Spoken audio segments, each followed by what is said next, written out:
Olá amigos do canal Aprendendo sobre Mediunidade, sejam bem-vindos a mais um estudo de O Livro dos Espíritos.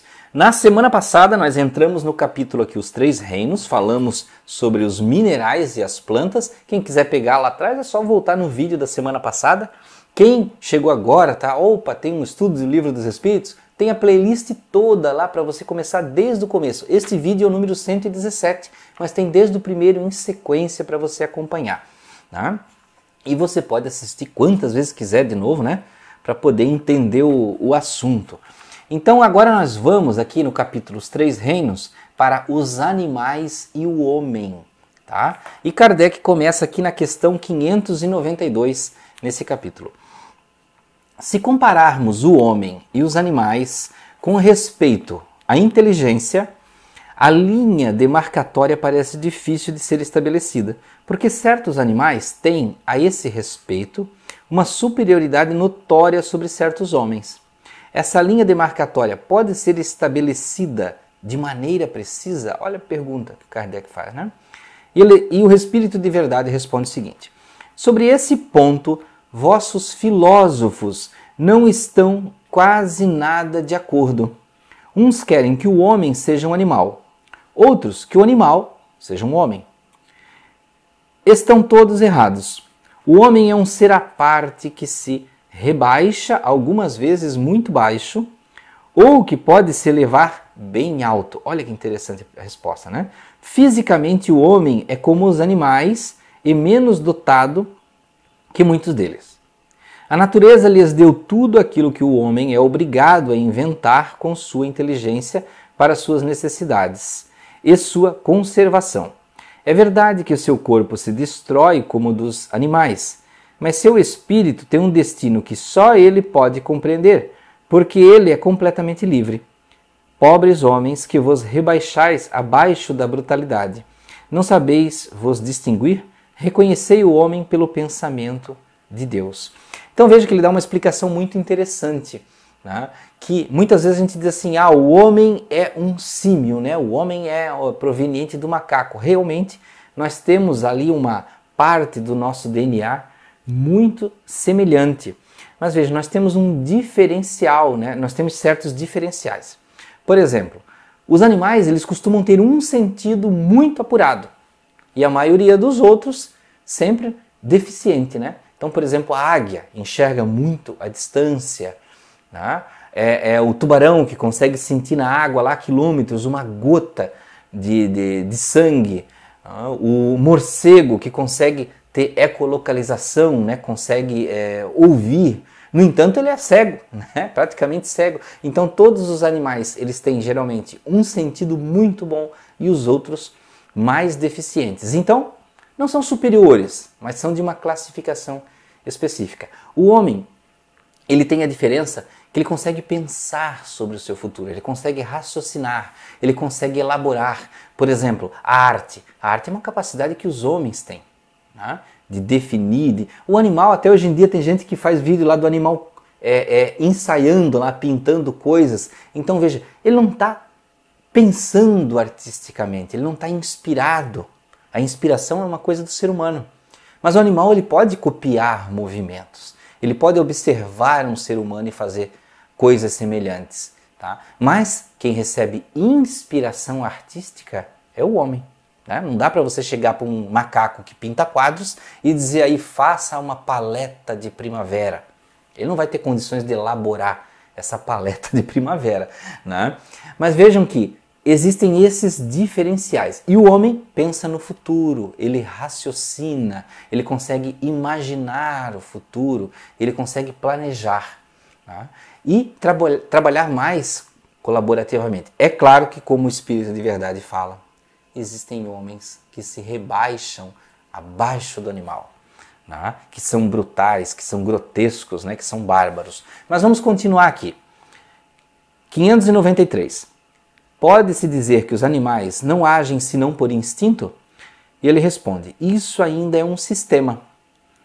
É verdade que domina o instinto na maioria dos animais, mas não vês que agem com uma vontade determinada?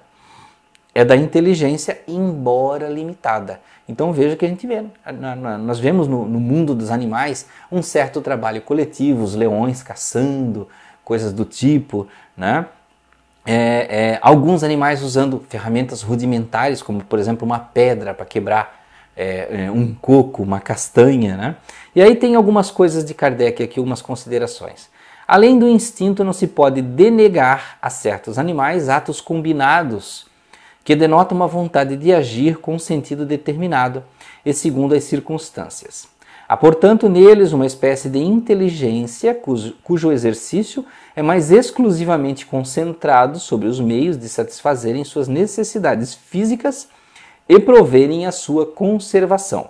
Então vejam que isso é uma característica muito forte do animal, tá? Ele buscar as necessidades físicas e conservação da sua vida. Não que o ser humano não tenha também, né? Ele também tem. Entre eles, nenhuma criação, nenhuma melhora. Qualquer que seja a arte que admiremos em seus trabalhos, aquilo que faziam outrora, o fazem hoje, nem melhor, nem pior, segundo formas e proporções constantes e invariáveis. O filhote, isolado dos demais de sua espécie, por causa disso, não deixa de construir seu ninho com o mesmo modelo sem ter recebido ensinamento. Se alguns são suscetíveis de certa educação, seu desenvolvimento intelectual sempre fechado, em limites estreitos, é devido à ação do homem sobre uma natureza flexível, porque não tem nenhum progresso que lhe seja próprio. Esse progresso é efêmero e puramente individual, porque o animal entregue a si mesmo não tarda a retornar para os limites estreitos traçados pela natureza. Tá? Então vejam que estas são algumas considerações de Kardec. Questão número 594. Os animais têm uma linguagem? E ele responde: se entendeis uma linguagem formada de palavras, de sílabas, não. Um meio de se comunicarem entre si, sim. Eles se dizem muito mais coisas do que acreditais, mas sua linguagem é limitada como suas ideias às suas necessidades. Há animais que não têm voz. Aqui é uma pergunta anexa, tá? Há animais que não têm voz, ao que parece. Esses não têm linguagem? E ele responde: eles se compreendem por outros meios. Vós outros, homens, não tendes senão a palavra para se comunicarem? E os mudos, que dizem deles? Os animais, estando dotados da vida de relação, têm meios de se informarem e de se exprimirem as sensações que experimentam. Crês que os peixes não entendem-se entre si?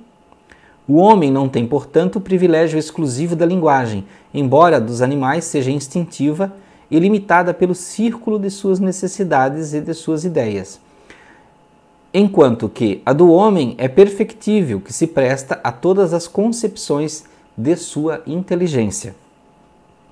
E aí tem uma consideração de Kardec aqui. Os peixes com efeito, que emigram em massa, como as andorinhas que obedecem ao guia que as conduz, devem ter meios de se informarem, de se entenderem e de se combinarem. Talvez por uma vista mais penetrante que lhes permita distinguirem os sinais que fazem. Pode ser também que a água seja o veículo que lhes transmita certas vibrações. Qualquer que seja, é incontestável que eles têm um meio de se entenderem, como todos os animais privados de voz e que fazem trabalhos em comum. Deve-se espantar depois disso que os espíritos possam se comunicar entre si sem o socorro da palavra articulada? Então veja que às vezes as pessoas costumam dizer assim: essa coisa de telepatia não existe, a comunicação dos espíritos, isso aí não dá para ter comunicação telepática, tem que falar. Vejam, se nós entendermos que o homem ele vê, se eu não estou enganado, 1% ou menos de 1% do espectro de luz, o nosso olho enxerga 1% ou menos do espectro de luz, o resto a gente não enxerga. O nosso ouvido, ele enxerga um percentual também muito pequeno em decibéis da escala de decibéis total. Ou seja, tem sons que animais emitem e nós não escutamos.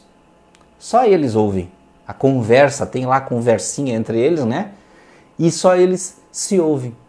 Assim como uma águia, por exemplo, pode ver cores que nós nem compreendemos, que nós nem conseguimos traduzir. Um cão, né? O cão pode ouvir sons que também nós não ouvimos, ou pode sentir cheiros que nós não temos a mínima capacidade de definir. Então vejam que o campo das sensações nosso é muito limitado.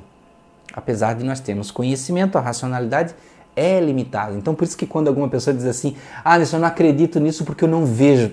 Pô, enxerga menos de 1% do espectro de luz e não acredita porque não vê, então a realidade está muito restrita mesmo, né?